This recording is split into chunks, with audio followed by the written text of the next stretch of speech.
This time around, I'm bringing you an artist. You've been asking for this interview, and as always, I do my best to deliver. It's Mr. First Time himself. He's right here, the one and only Teeks. Welcome to South Africa, brother. How you doing? Good, bro. Good. Thank you. Thanks for having me. It's a pleasure. Am I saying the name right? Is it Teeks? Yeah. Teeks. Yep. How did that name come about? It's a nickname. It's a nickname that my friends gave to me. My full name is Tekarehana, and I just in our culture, Māori culture, it's quite a big thing for us to give nicknames. It's like I don't know, to an endearment, you know. Yeah. I have like 3 different names. So what does Teeks mean? Like when they gave you that nickname, what was happening? It was just like shortening my full name, really. That was basically it. There's nothing significant about it, really. It's not deep or anything. Oh, okay. I like that. When people are exposed to you, they start having different ideas as to how you look like, or there's various expectations. And I saw you replied to a tweet where someone had tweeted you and said, "I thought he was Caucasian." And I'm sure a whole lot of people had similar thoughts. And then you replied and you said, you're Maori, right? Yeah. Educate us a little bit. Maori. Yeah. So Maori, we're indigenous to New Zealand, right? So we're native people here, and we're part of like the wider Polynesia community. We're tribal people, and been in New Zealand since the beginning. So yeah.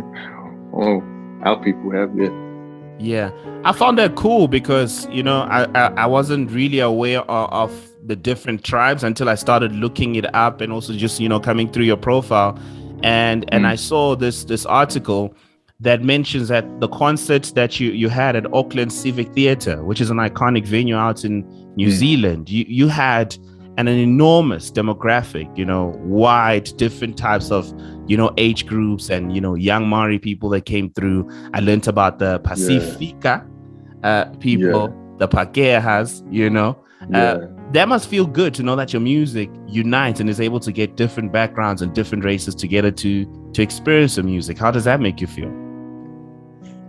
Yeah, no, it definitely feels good. It's quite I don't know, it's quite unique I feel unique to be able to pull that wide of a demographic together, because we're talking about different races and also different age groups as well, because they're in my concerts there were kids and teenagers and young adults right up to 60s, 70s.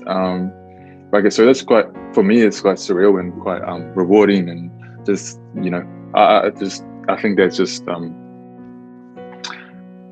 don't know. It feels good. It feels good to be on stage and to be able to see a different range of faces in the crowd.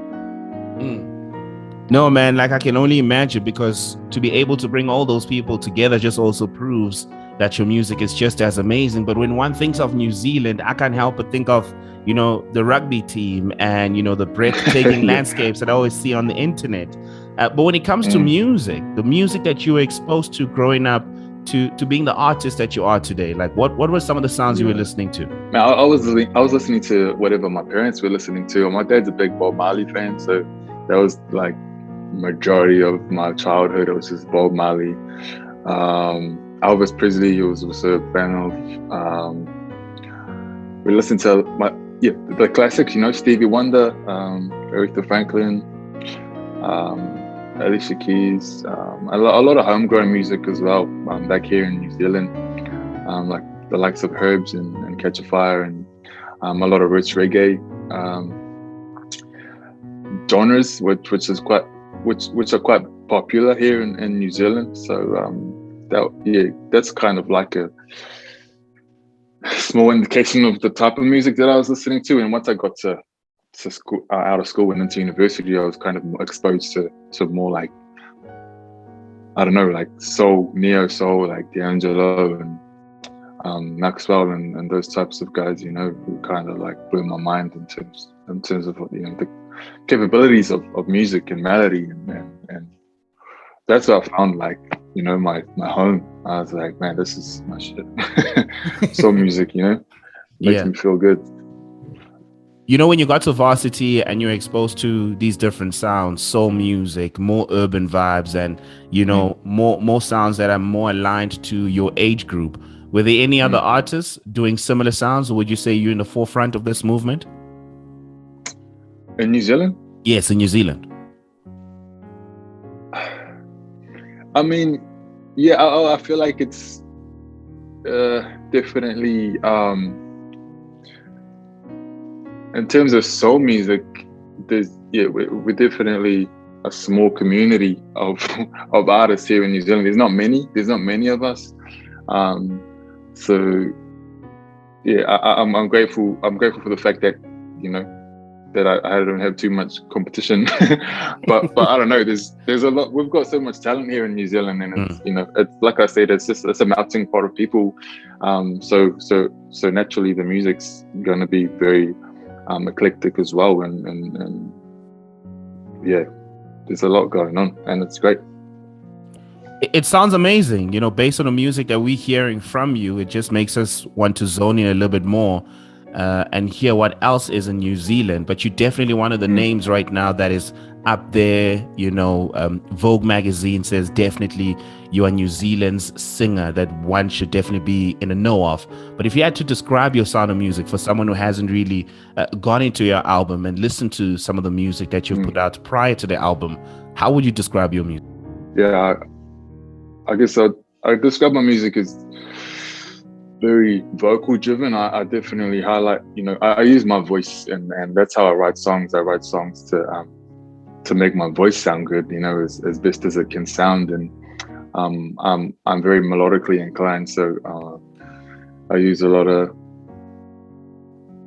melodies and chords that that make me feel something, you know, like I don't know if it might be cheesy to say it, but, you know, I think I'm still kind of like, I don't even know the definition of soul music, but to me, it's just, you know, it's music that, you know, that comes from the soul, and I don't know. When I'm writing a song, I can tell when it's gonna be good or not, because I have just like feeling deep inside me that tells me that it's like, you know, that I'm on the right track.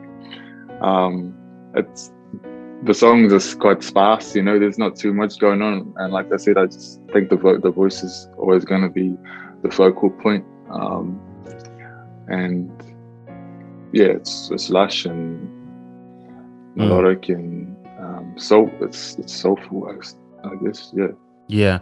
And one thing that comes out is it's timeless. I think 10 years from now, I'll be able to play your album, Something to Feel, and it will still feel like it came out yesterday. You know, I hope so. Yeah, and that's kind of a testament to the audiences that are coming to the shows. You know, so they can reach a broad audience. You know, in terms of the age groups, and that says a lot about, I guess, the longevity of the record and the songs, and like you say, you know, the timelessness of it. Because that's something I'm really conscious of when I'm writing and producing as well. Was I want to make music that's gonna last a long time. And one thing that comes across in your songwriting, since we're talking about it, is that your lyrics they're not like gender specific, you know, so therefore it transcends the limitation when it comes to roles. It goes across you know, different age groups, different you know, sexualities, which is a great thing in this time that we're living in. And it also comes across in your visuals for younger. Is this something that you do on purpose? I feel like in terms of the music, like, I don't know if that was a conscious decision, but I kind of got to the end of the album and realized that I didn't actually use pronouns. And that might be, I feel like part of that is an innate thing, because in my first language, in Te Reo Māori, we don't have gender pronouns in our language. Wow. And I think yeah, when I got to the end of the record and realized that, I was like, okay, this is it. Like you say, it's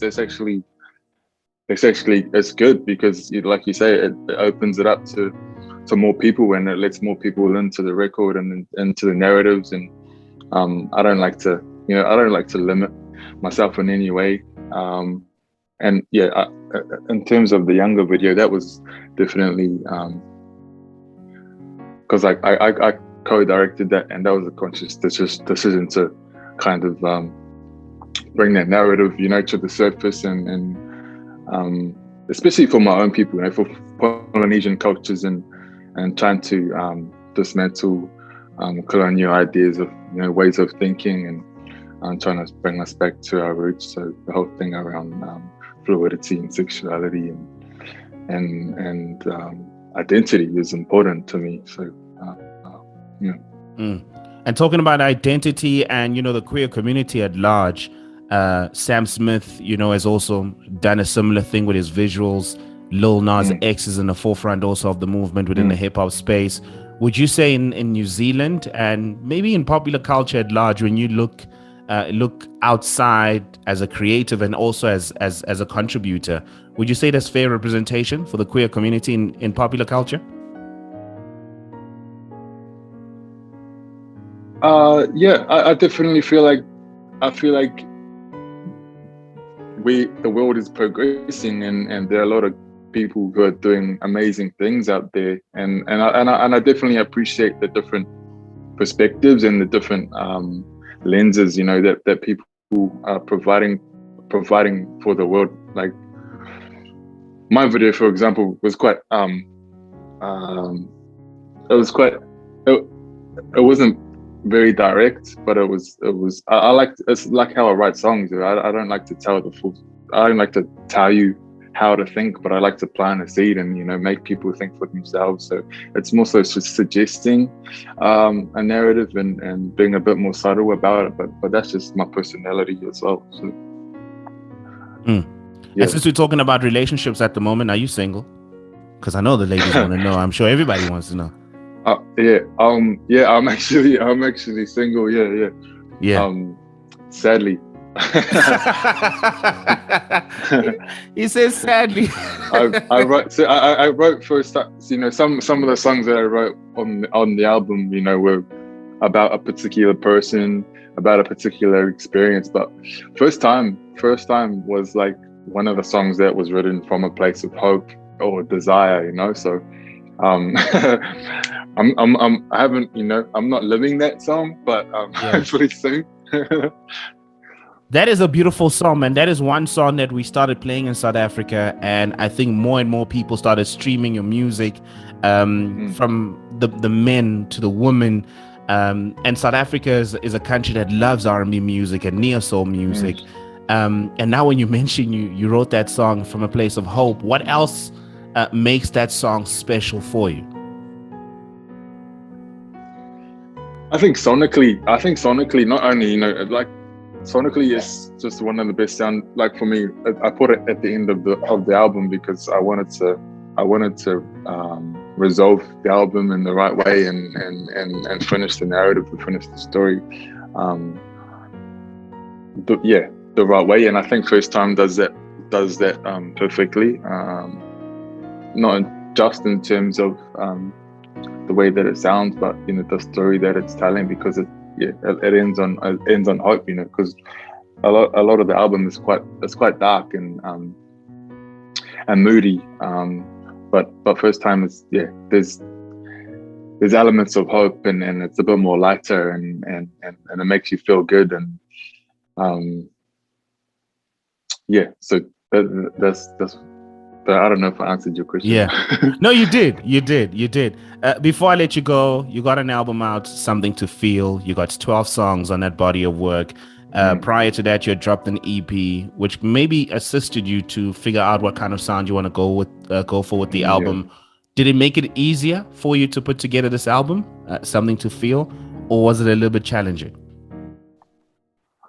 It was quite easy, actually. I think coming off the back of the EP, it kind of set me up to, I don't know, just be able to be confident in my own abilities and trust my own instincts, and that's what I did going into this record and into the studio. I just I had my ideas and my voice memos, and I just I started from scratch, and I knew exactly what I wanted. I knew exactly what I wanted to hear, and I knew who I wanted to play on the song. So I think the experience and the whole process of making the record was quite fluid and smooth, and it was a lot of fun, man. I feel like it made me grow and mature a lot. Not only just as an artist, but as a person as well.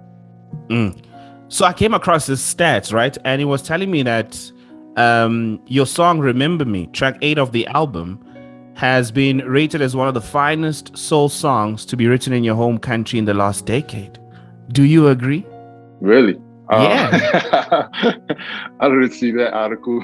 Yeah, because that is heavy. That's a big statement, I'd pride myself. Like, yeah, that's me. That is a big statement. Yeah. I need to go find the article now and read it. I don't know. I'm grateful. Yeah, I'm grateful. I don't know. I'm interested to read it. I don't know what to say. Yeah. I'll send you the link on the DM and you can check out that article. Yeah. But it was great to meet you, bro.